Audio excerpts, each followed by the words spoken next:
listening to another reading episode at the Online Money Book Club. This is a platform by Women on Wealth. And what we do is we bring in a book and we are reading books on personal finance, investing, habit, and mindset building too. And currently, we've been reading this amazing book called the Almanack of Naval Ravikant. It's been a treasure of a discovery for us, and we've been thoroughly enjoying this book. How we would like to proceed with the discussion is first we'll do a lot of reading, and then we will jump into discussing it. But first, I would like to also check with some of our members who are here who've been reading. What's been going on your mind? What are some highlights, and then we jump on to reading. Anybody would like to share? Hi, Sheetal. Saili here. Hi, Saili. Welcome. So, I think, first of all, when you first shared the name of the book, I was really curious as to what it is about, and then I found out about Naval Ravikant. So, as I started reading the book, I don't know, it just like I just completely related to it in a way, because it was so appealing. Like on every word that he has to say, they're so appealing that you can't really put the book down really. So whatever were the number of pages, I just tended to exceed those because the book is so interesting. But however, like as I was reading, there were some parts wherein I felt like this does not really, this cannot really apply to like each and every one of us. And if that's the case, then how does one go about it? Because he talks about some things in a very matter of fact way, that if only it happens in so and so way, then you can be successful, or you can get so and so and things like that. So those were the parts where I really struggled in terms of what is it that he's actually trying to say, like, because it's obviously not going to apply to everyone. More so it's more applicable in the American context, not so much in the Indian context. Not just Indian, I mean, it could be anywhere else in the world as well, because he talks about his experience from whatever experience he's had with his in his life in America. So that's where I felt that I was really struggling as to what he's actually trying to say. So for example, he talks about leverage, he talks about coding and products and things like that. So coding is a thing is something that not everyone can possess or do not possess at the moment. Of course, it's a learnable skill, it's a skill that can be acquired and all.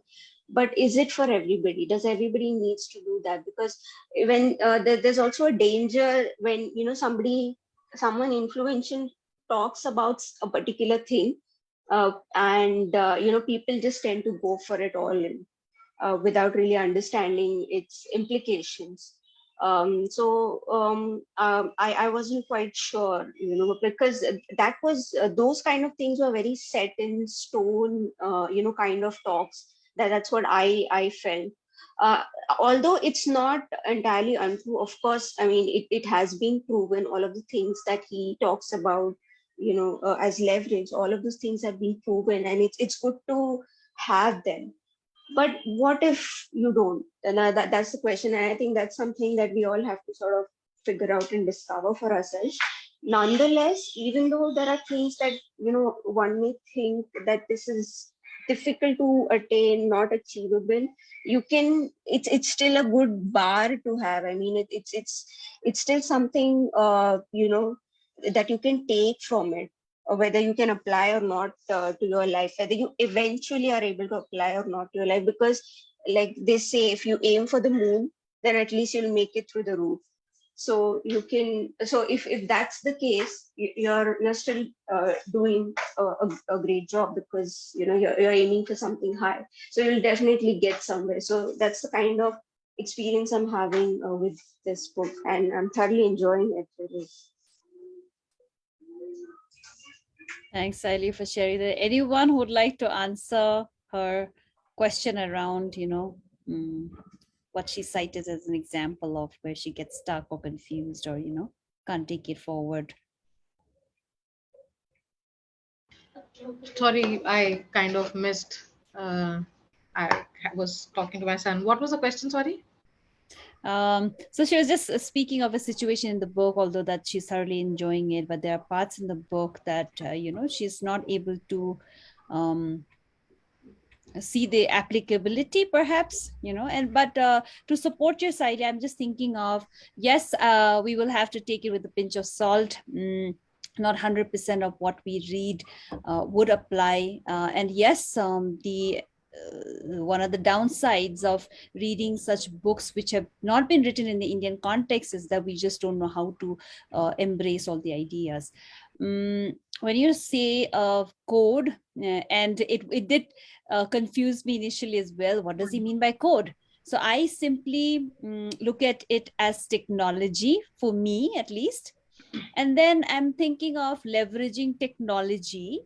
And in our context of building wealth, I'm looking at sitting where I am. How can I leverage technology, which has been written through gazillion codes, to build wealth? And I'm looking at the possibility of sitting here and then investing in a foreign country, right? Investing in crypto. It could be anywhere in the world. So that's what leverage means to me at this point.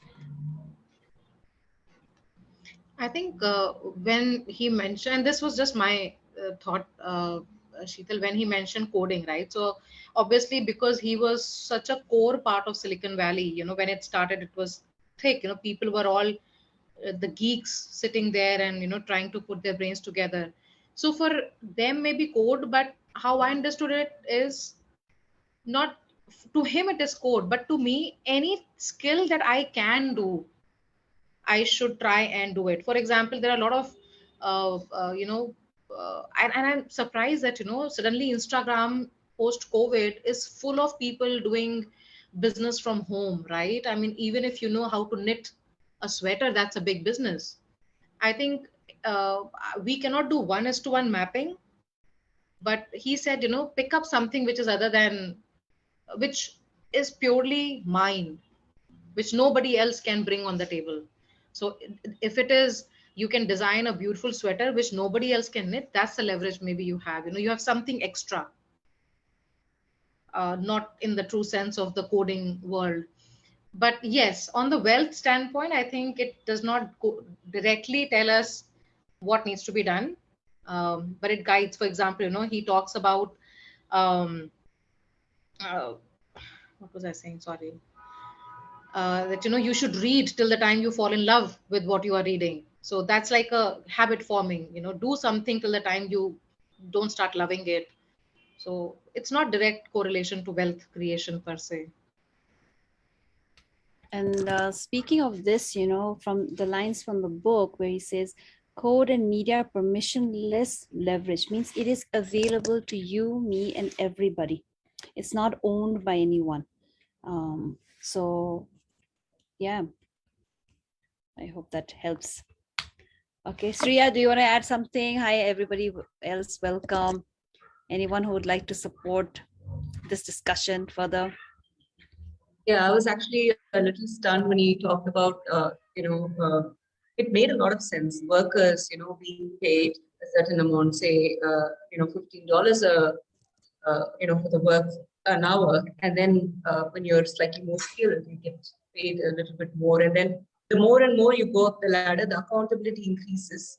At the same time, your wealth creation also, it's equally the risk is high, but the wealth creation is also high. So that's how the ladder goes up.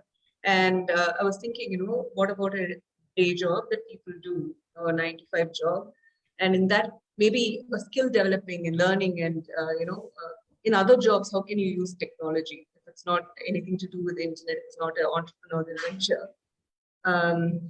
So it kind of set my mind. I was just sitting with that, so I thought I'd express that. So in other jobs which doesn't involve technology, can you still have a leverage? And what will be the risk involved, and how do you? Is it like the moving up the ladder one by one, or is that is there a way around it? But he also talks about long term. Everything is a long term, over a period of time. We have. He said he's seen a lot of people who thought will do well and have actually done well over a period of time. He said need to have the patience, wait through that, just like stock investing. So that was very interesting. So I'd like to know more and discuss.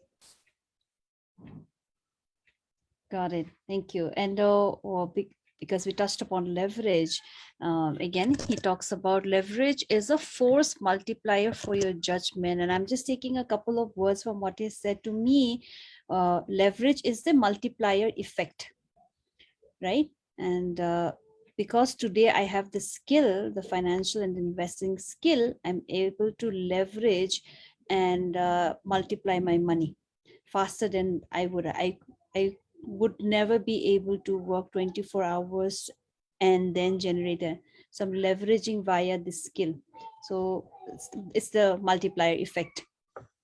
So that's another thing I wanted to share. Okay, and so welcome Rakesh, Shruti, Mani, Pooja, anyone who's been reading and would like to share from the book before we begin to read today. Saili is sharing the book develops a good mindset and attitude to wealth creation.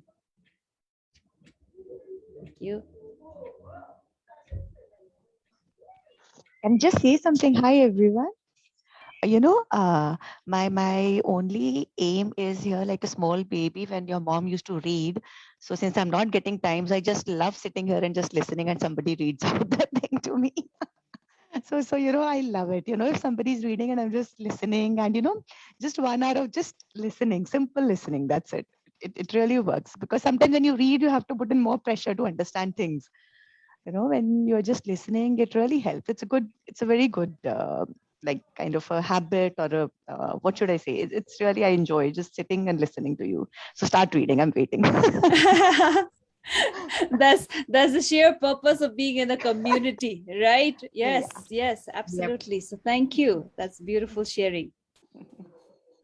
Mani is saying my first meeting on book reading with this group, already so nice to hear the perspectives. Okay, haven't read myself, so today will be a listener. Got it, Mani. Yes, so shall we do some reading? Last week we said we'll read till page 120. So yes, Garima, I'm right there with you. I didn't complete till 120, of course. But yeah. Yes, same here. But we will move forward and of course we will catch up, right? Yes. So we'll definitely catch up. So let's.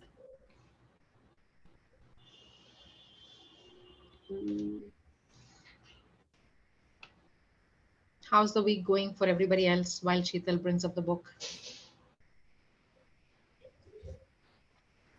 Being a part of this community, it cannot be easy. You are on your toes all the time.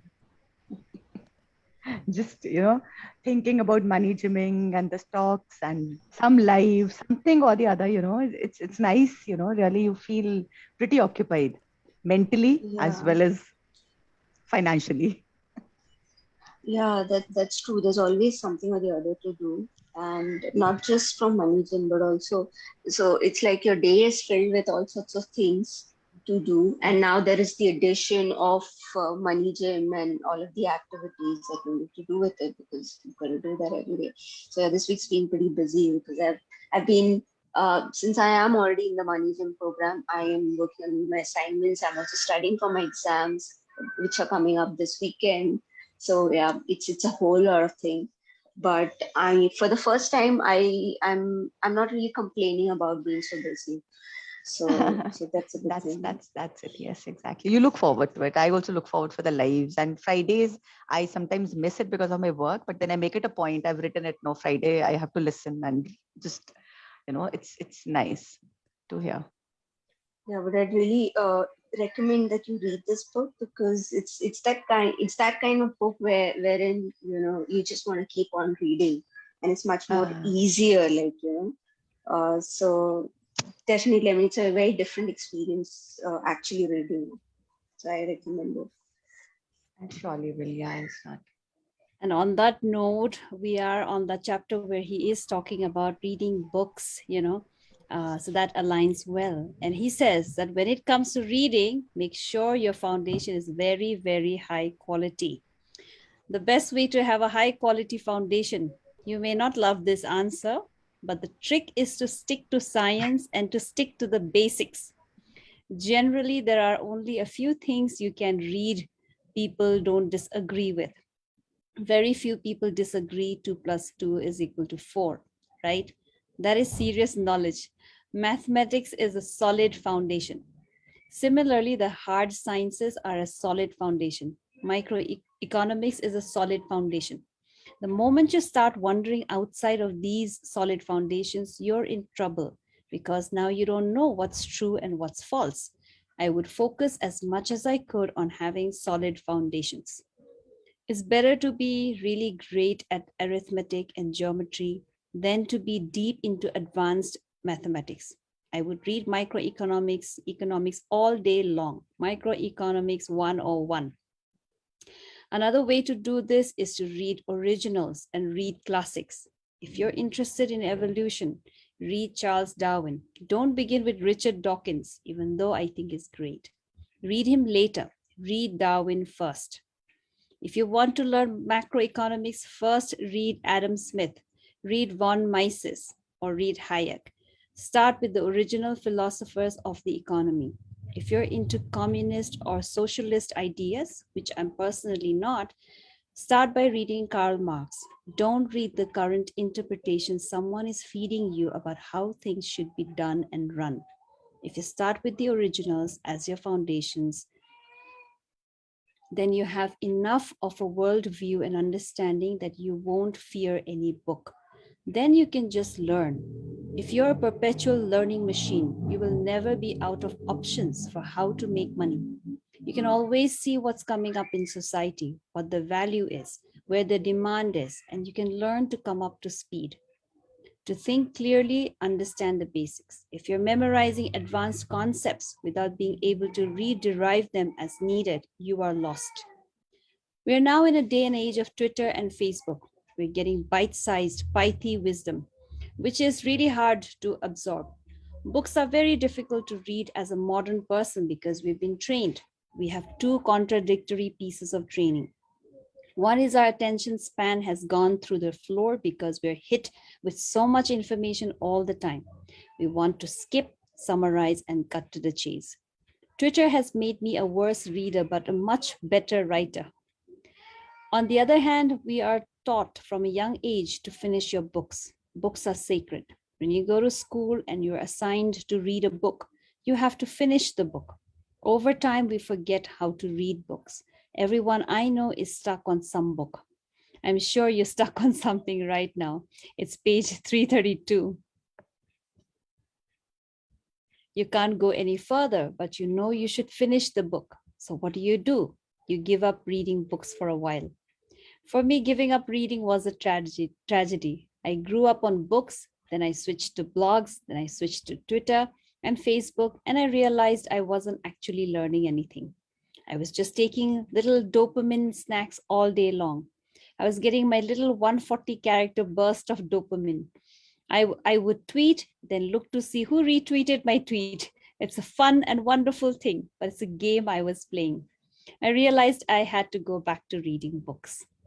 I knew it was a very hard problem because my brain had now been trained to spend time on Facebook, Twitter, and these other bite-sized pieces. I came up with this hack where I started treating books as throwaway blog posts or bite-sized tweets or posts. I felt no obligation to finish any book. Now, when someone mentions a book to me, I buy it. At any given time, I'm reading somewhere between 10 and 20 books. I'm flipping through them. If the book is getting a little boring, I'll skip ahead. Sometimes I start reading a book in the middle because some paragraph caught my eye. I'll just continue from there, and I feel no obligation whatsoever to finish the book. All of a sudden, books are back into my reading library. That's great because there is ancient wisdom in books. When solving problems, the older the problem, the older the solution. If you're trying to learn how to drive a car or fly a plane, you should read something written in the modern age because this problem was created in the modern age and the solution is great in the modern age. If you're talking about an old problem, like how to keep your body healthy, how to stay calm and peaceful, what kinds of value systems are good, how you raise a family, and those kinds of things, the older solutions are probably better. Any book that survived for 2000 years has been filtered through many people. The general principles are more likely to be correct. I wanted to get back into reading these sorts of books. You know that song you can't get out of your head? All thoughts work that way. Careful what you read. A calm mind, a fit body, and a house full of love. These things cannot be bought, they must be earned. Part 2, happiness. The three big ones in life are wealth, health, and happiness. We pursue them in that order, but their importance is reverse. Okay. Learning happiness. Don't take yourself so seriously. You're just a monkey with a plan. Happiness is learned. 10 years ago, if you would have asked me how happy I was, I would have dismissed the question. I didn't want to talk about it. On a scale of 1 to 10, I would have said 2 by 10 or 3 out of 10, maybe 4 out of 10 on my best days. But I did not value being happy. Today, I am a 9 out of 10. And yes, having money helps, but it's actually a very small piece of it. Most of it comes from learning over the years my own happiness is the most important thing to me. And I've cultivated it with a lot of techniques. Maybe happiness is not something you inherit or even choose, but a highly personal skill that can be learned, like fitness or nutrition. Happiness is a very evolving thing. I think like all the great questions. When you're a little kid, you go to your mom and ask, "What happens when we die? Is there a Santa Claus? Is there a God? Should I be happy? Who should I marry?" Those kinds of things. There are no glib answers because no answers apply to everybody. These kinds of questions ultimately do have answers, but they have personal answers. The answer that works for me is going to be nonsense to you, and vice versa. Whatever happiness means to me, it means something different to you. I think it's very important to explore what these definitions are. For some people I know, it's a flow state. For some people, it is satisfaction. For some people, it's a feeling of contentment. My definition keeps evolving. The answer I would have given you a year ago will be different than what I tell you now. Today, I believe happiness is really a default state. Happiness is there when you remove the sense of something missing in your life. We are highly judgmental survival and replication machines. We constantly walk around thinking, I need this or I need that, trapped in the web of desires. Happiness is a state when nothing is missing. When nothing is missing, your mind shuts down and stops running into the past or future to regret something or to plan something. In that absence, for a moment, you have internal silence. When you have internal silence, then you are content and you are happy. Feel free to disagree. Again, it's different for everybody. People mistakenly believe happiness is just about positive thoughts and positive actions. The more I've read, the more I've learned, and the more I've experienced, because I verified this for myself, every positive thought essentially holds within it a negative thought. It is a contrast to something negative. The Tao Te Ching says this more articulately than I ever could, but it's all duality and polarity. If I say I'm happy, that means I was sad at some point. If I say he's attractive, then somebody else is unattractive. Every positive thought even has a seed of a negative thought within it, and vice versa, which is why a lot of greatness in life comes out of suffering. You have to view the negative before you can aspire to and appreciate the positive. To me, happiness is not about positive thoughts. It's not about negative thoughts. It's about the absence of desire, especially the absence of desire for external things. The fewer desires I can have, the more I can accept the current state of things, the less my mind is moving, because the mind really exists in motion toward the future or the past. The more present I am, the happier and more content I will be. If I latch onto a feeling, if I say, oh, I'm happy now and I want to stay happy, then I'm going to drop out of that happiness. Now, suddenly the mind is moving. It's trying to attach to something. It's trying to create a permanent situation out of a temporary situation. Happiness to me is mainly not suffering, not desiring, not thinking too much about the future or the past, really embracing the present moment and the reality of what is and the way it is. If you ever want to have peace in your life, you have to move beyond good and evil. Nature has no concept of happiness or unhappiness. Nature follows unbroken mathematical laws and a chain of cause and effect from the Big Bang to now. Everything is perfect exactly the way it is. It is only in our particular minds we are unhappy or not happy, and things are perfect or imperfect because of what we desire. The world just reflects your own feelings back at you. Reality is neutral. Reality has no judgments.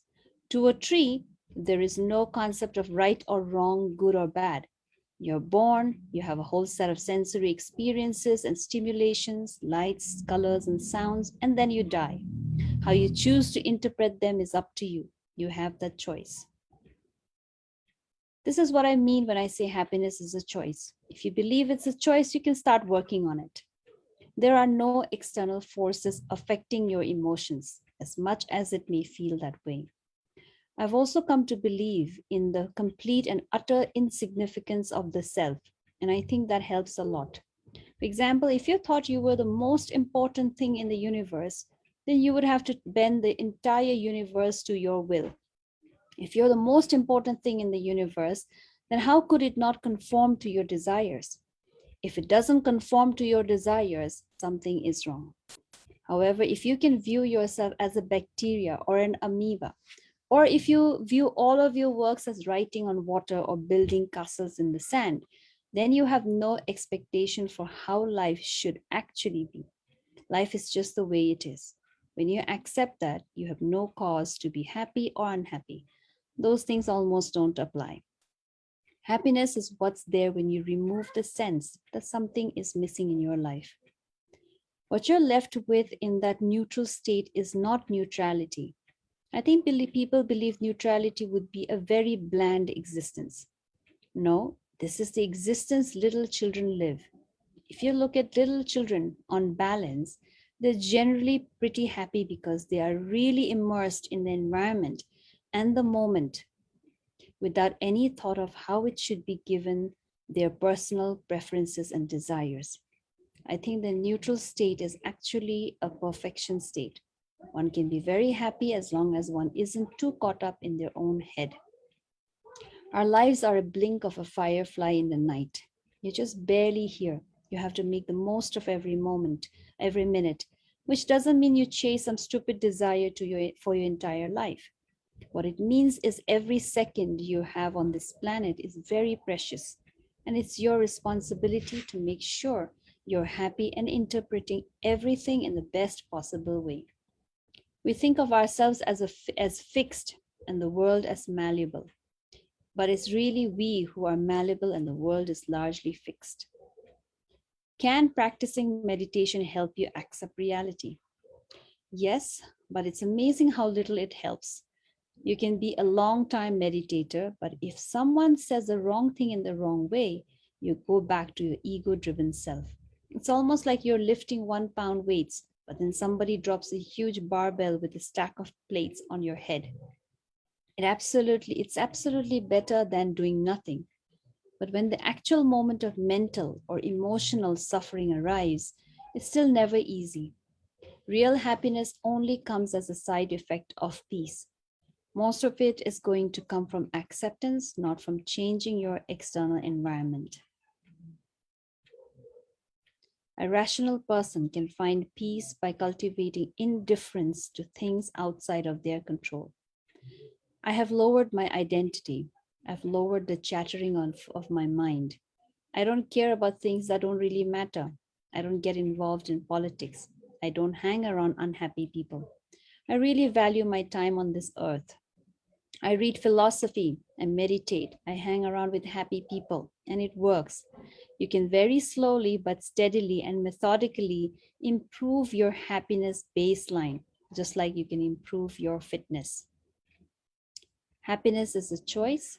Happiness, love, and passion aren't things you find, they are choices you make. Mhm. Happiness is a choice you make and a skill you develop. Another skill to develop, guys. The mind is just as malleable as the body. We spend so much time and effort trying to change the external world, other people, and our own bodies, all while accepting ourselves the way we were programmed in our youths. We accept the voice in our head as the source of all truth, but all of it is malleable and every day is new.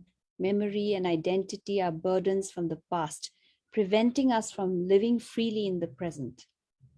Happiness requires presence. At any given time, when you're walking down the streets, a very small percentage of your brain is focused on the present. The rest is planning the future or regretting the past. This keeps you from having an incredible experience. It's keeping you from seeing the beauty in everything and for being grateful for where you are. You can literally destroy your happiness if you spend all of your time living in delusions of the future. We crave experiences that will make us be present, but the cravings themselves take us from the present moment.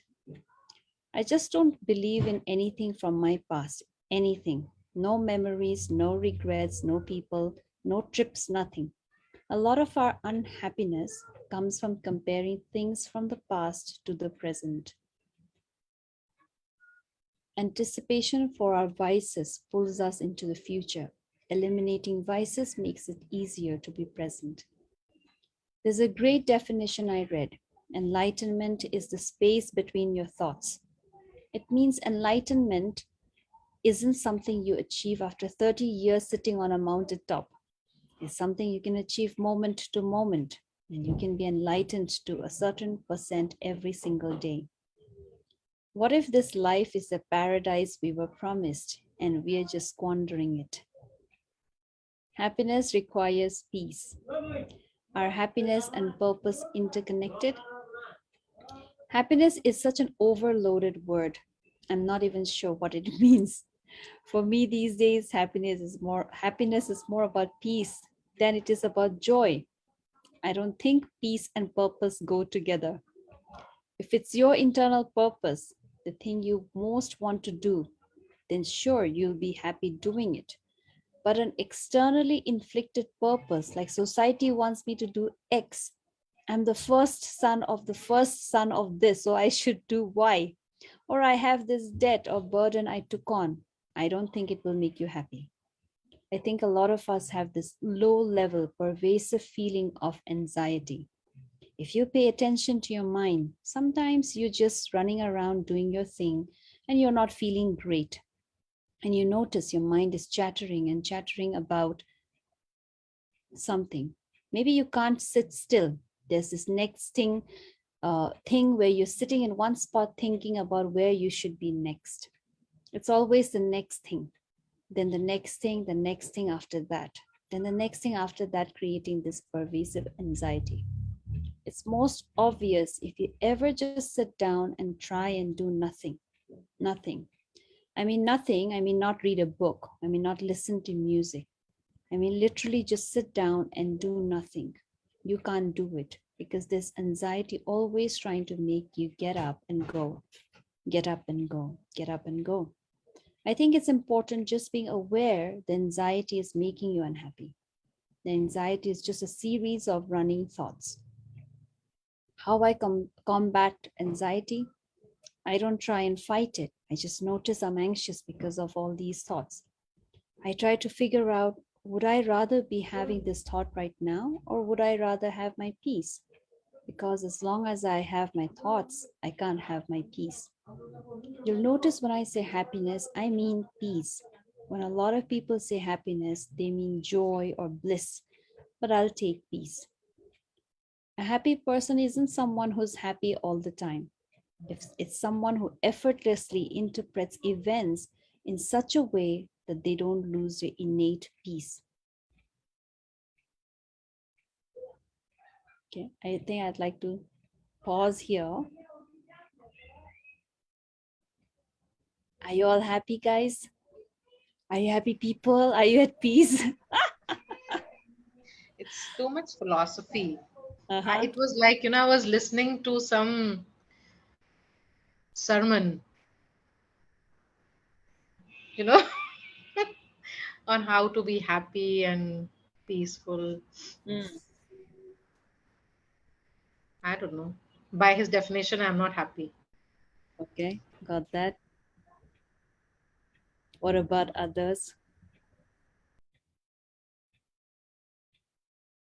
Raki, you have to unmute Yeah, yourself. yeah, sorry. Ah, Yeah, Gariba, let's know the reason behind it. I would love to know why. I mean, maybe I we'll have look so through it many some other things perspective. going in my mind that, I'm not, it's, then They're because he says chattering. peace. Yeah, the mind, Yeah, because that we're is all what you have to working. get out of. Yeah. Yeah, but it's when you are living your daily life, you have job, you have family, you have yourself, mind just clutters, right? So I think he's reached peace by building wealth, and therefore he can reach peace because he says wealth helps. That makes It's sense, true. maybe. Yeah, to It's some true. extent, yes, could be. So Yeah, but I read this book, Lean In, long back, and not Lean In. Uh, I think Lean In. It was when Sheryl Sandberg. I think she yes, Yes, herself, yes. that's Linen. she she I don't know if it was she or some actress. She said that we have help because we have the money, but there are a lot of people who, because they don't have help, are not able to do 20 other things that are probably critical for themselves. So therefore, Rakhi, I'm not at peace right now. I have 20 million things in my mind. that is so honest and true. Yeah, right.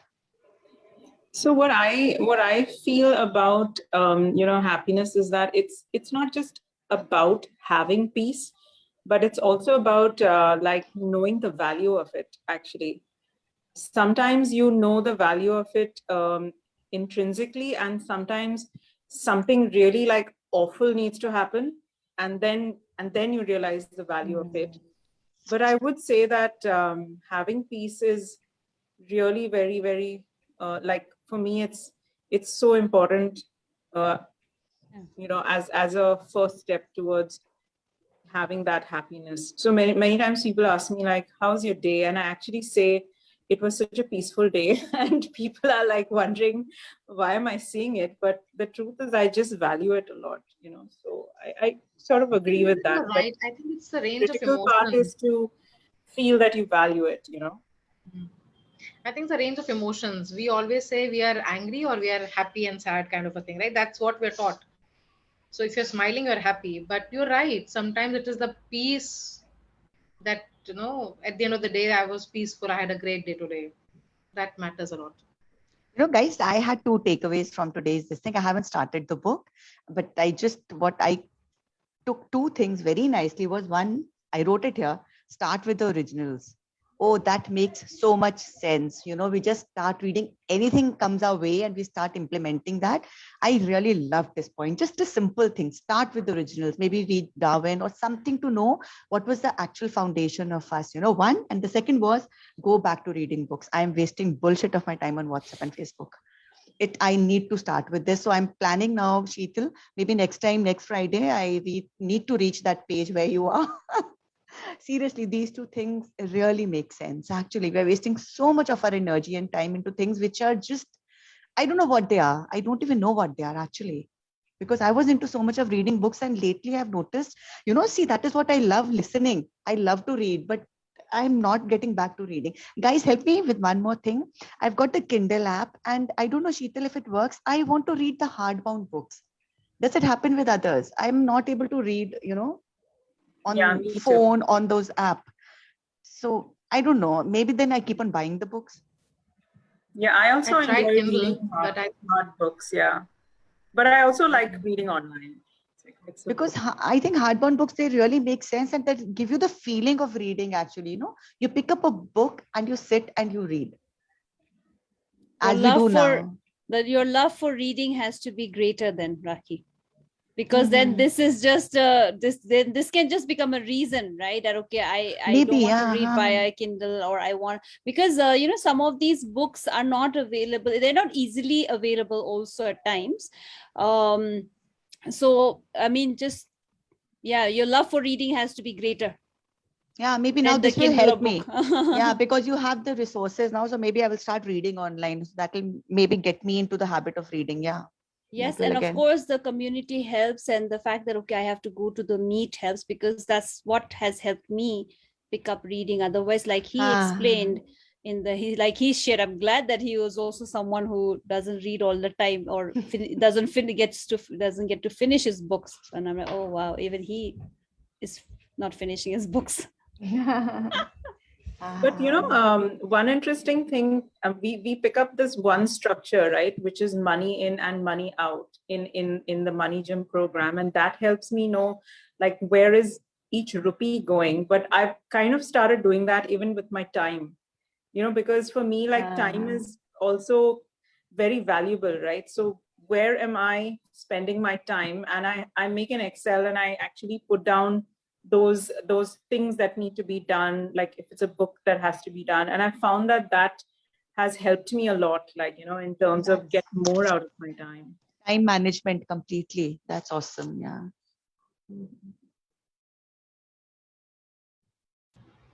no, Mel, you're right, because I did that last week. I think I observed my week and I realized that the in the morning I was like literally wasting 1 hour with my mug of coffee, just 1 hour, and then I felt guilty. That's when I read some few pages with the coffee. But I think that's a good idea. I should do that. Saves the leakage. I took a pic of one of these quotes, which I mean, it's amazing. Happiness is what's there when you remove the sense that something is missing in your life. I think it's got a lot of very small little quotes that can actually, put you up onto thinking genuinely. Because when we miss something, then only, we really, I must start reading this book. I haven't yet, but I must, I think. It's good.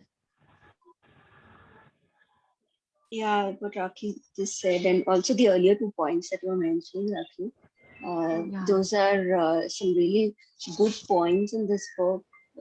I think time and again we've sort of seen this. Like we see a lot of things, happening around us, but then we don't take the time to really, observe it and to understand them, and then to like sort of implement them in our lives.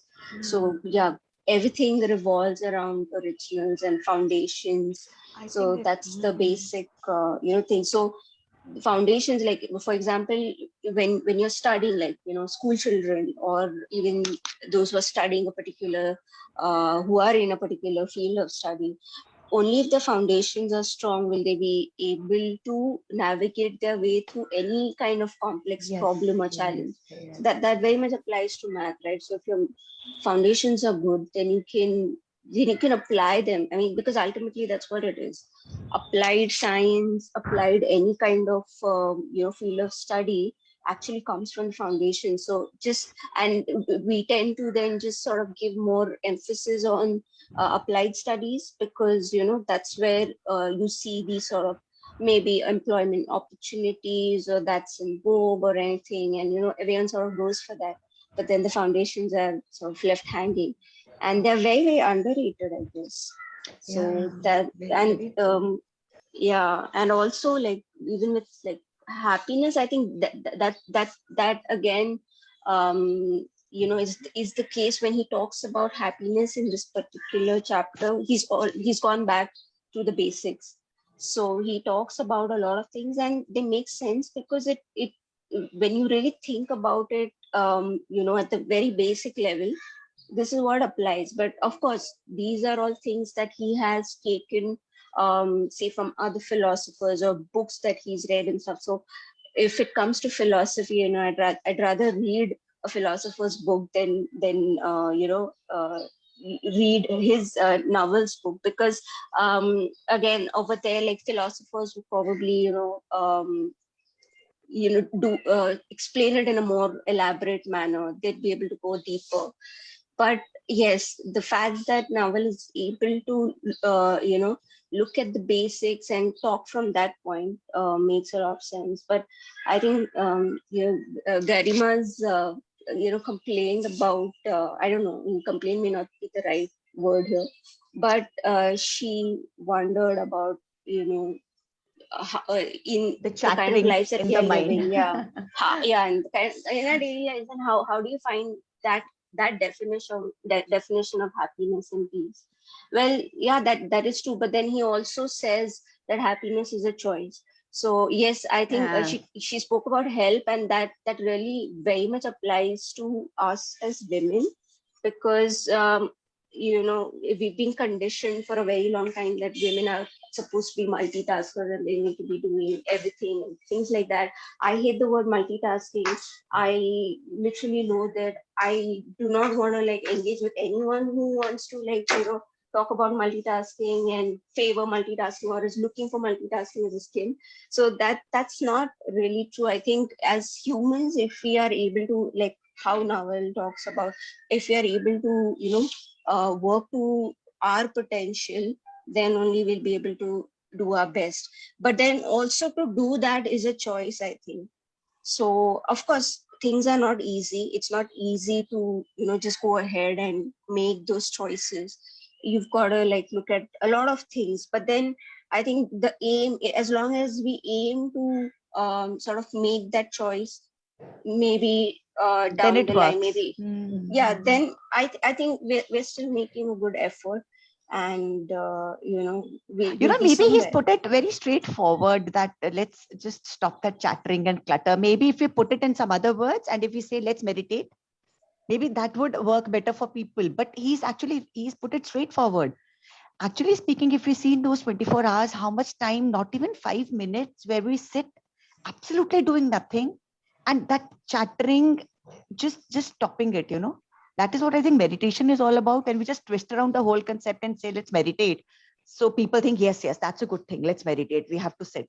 But if the chattering is still going on in your mind, I don't know how far it works. Then actually speaking, 5 minutes, I mean, who was talking about time management? Let's actually start thinking. Not even 5 minutes, we sit and do nothing. Just not think about anything, not even money, not even problems, not even happiness. Actually, just blank yourself. I think maybe that is what he wants to convey.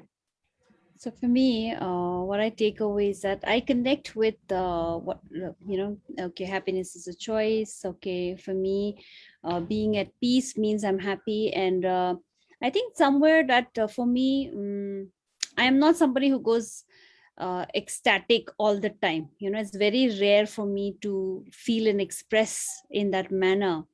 I may be more satisfied with things, when I'm able to do something and I was okay. I may not even pause to even acknowledge that feeling. So somewhere that uh, awareness isn't there, but these discussions, and in the recent past, I think there have been just two moments where I was really conscious of it, and I really took a moment uh, to really take in that moment, when that happened.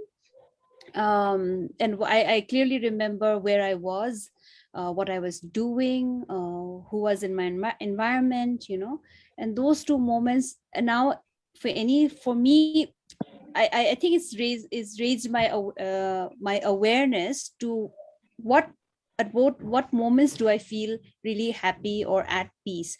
Nahi to ye at peace wala feeling was also not there, but now I have something to as a guidepost. Okay, when you feel this, that means you're really happy and satisfied in life. In the recent past, there have been just two moments, such moments. It was like for the first time in my life, I could say, wow, that was bliss. just for that moment. And I think somewhere awareness, maybe it could also be something I start practicing more consciously. I may say that when I do this, or every time I do this, then I'm in a state of happiness. It could be a practice that we need to put in place, who knows, to really experience what being happy, blissful, or whatever it is that we want to say. So yeah, these are some things I take away. But yeah, there's a huge gap. There's still a huge gap. He said it, no, that you have to make it a habit to be happy, right? Somewhere in between. I don't know if I'm right or I got it right. He said that it is like you have to make a habit of keeping yourself fit. So to make yourself happy, you have to develop it as a habit as well. Maybe then that is what, Sheetal, like you were talking about, that it has come with a lot of discussions and conversations, and you need to really feel, after doing what you feel good and happy. किसी को तो happy होना ही नहीं पता होता. Right. True, I think true. I am one of those people who doesn't know how to be happy, or when should I feel happy, All the time. Maybe you are blessed. Maybe you are blessed. All the time is all a the good. time. You are It's blessed. a good answer. It is okay.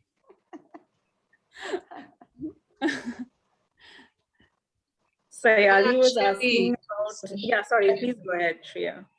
No, I actually like the, he was talking about positivity, and that is not happiness. So it's like kind of trying to hide something. And that really resonated because I've been through bouts of positivity, and then deep under there's trauma sitting, the shadow aspect of it. So you just see the light. There is a shadow deep within which we are like masking. I've been masking it. And then, so unless that shadow comes out, we truly cannot be in that space of happiness because trauma sitting inside. So I've done a lot of trauma work over the, on myself and over the last few years, and even meditation. So I've been through phases of meditation, and now I don't actually sit and meditate, but I still feel more at peace, because even after meditating for an hour, when I come out, something happens. It used to affect me quite a bit, but then releasing, bringing the shadow into light, that actually has put me more at peace.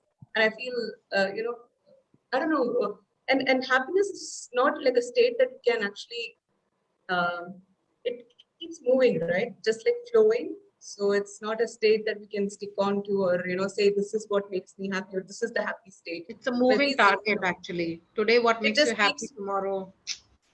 Yeah. I mean, personally, what happened was a few days, I think a month ago, I decided I want to make it a regular habit to wake up at 5 a.m. So at 4:30. And I started reading the 5 a.m. Club book, and it felt so good. And but then I just couldn't do it the first couple of days or 3 days. I was really in a state of mess. My head was pounding. I was like, this is not happiness for me. I'm not at peace. And then slowly the habits started settling in. And now I find that space, the 5 to 6 is my time. No matter what I'm doing, that is my time. And that is when I'm most peaceful. So if that is a state of happiness, then I am happy every single day. So it is moving. It just keeps changing and flowing. So even while crying, we can be happy. There's a release happening there. So I think differs from people to people, situation to situation. And very subjective. Yeah. It's very subjective. Yes, yeah. It is very true.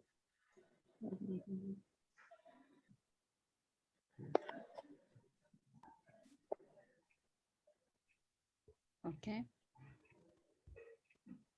Anyone else would like to add?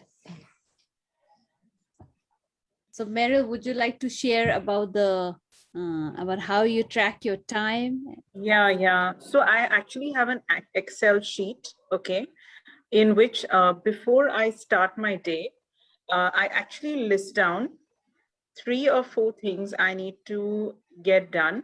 And it could be a mix of something that I need to accomplish at work, or it could be something personal as well, like something like I need to quote my health insurance for the day or something. And I allocate like a time frame for each of them. Plus I have an ROI column, okay? The ROI means like, what am I deriving out of this really? Because many things that we do at work, I feel like they don't give us that much of value. And sometimes you have to do it because it is part of your job. But I feel over a period of time, when you evaluate it, you really get a good sense of whether this is adding value to your life, and whether you should do it differently or you should not do it anymore. So in my case, I'm a writer, but I was finding that I'm doing all these other executionary things and they're not adding any value to my portfolio as a writer at all. So over a period of 3 months, I've been able to completely do away with a lot of these tasks. And now I just feel like I do less, but I just go deep, and the results are much, much better. And the context can sort of vary for everybody, and you also get to see like how much have you written, how much have you really like what impact have you really made with your time, you know so I have started doing this since the last 3 months, and today like my Excel looks very different from when I first started. Initially I had like 10 things or 20 things that I had to list down. Now I just have 5. So it's really helped me, and I It's think basically decluttering your portfolio, right? Like Priyanka says. So just yeah. decluttering and just throwing away all the things which are not giving us returns. Yeah. Like I think the investment and that mindset, Yes. wealth creation mindset, can just be an all-round kind of a thing. Good, we've merged the both. It's very nice. Yeah, it's a good thing to actually think on your basic time investment as well, apart from wealth investment. Yes. Yeah. Sayali says she's also a writer. Hey, that's awesome, Sayali. We should connect and chat. Yeah, sure, Meryl. I had a question for you. You mentioned about ROI and the value that you derive. So, how is it that you really ascertain it? Like, is it just based on your perception of that task, or is there a method that you can measure it as well?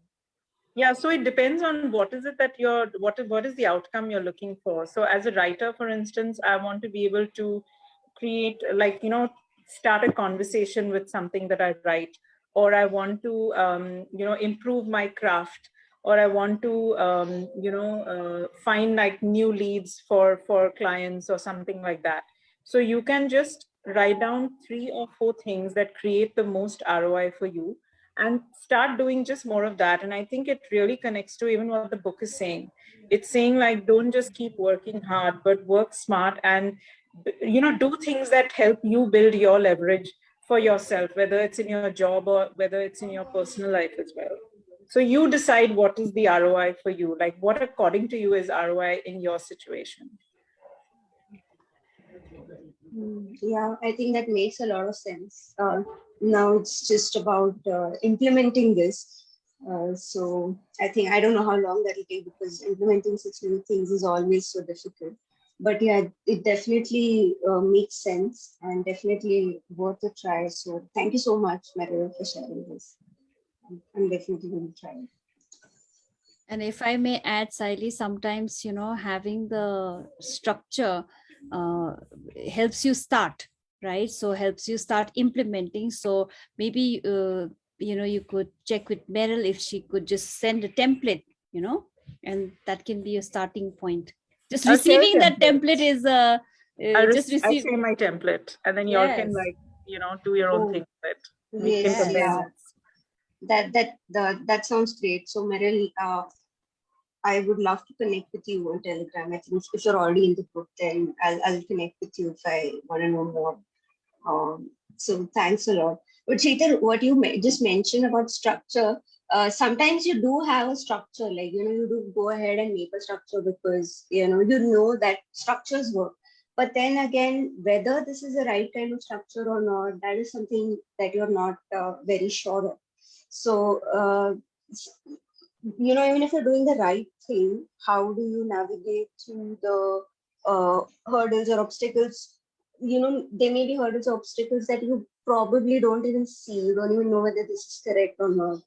So how do you know that? And if you do suspect that whether this is correct or not, then how do you go about making it right?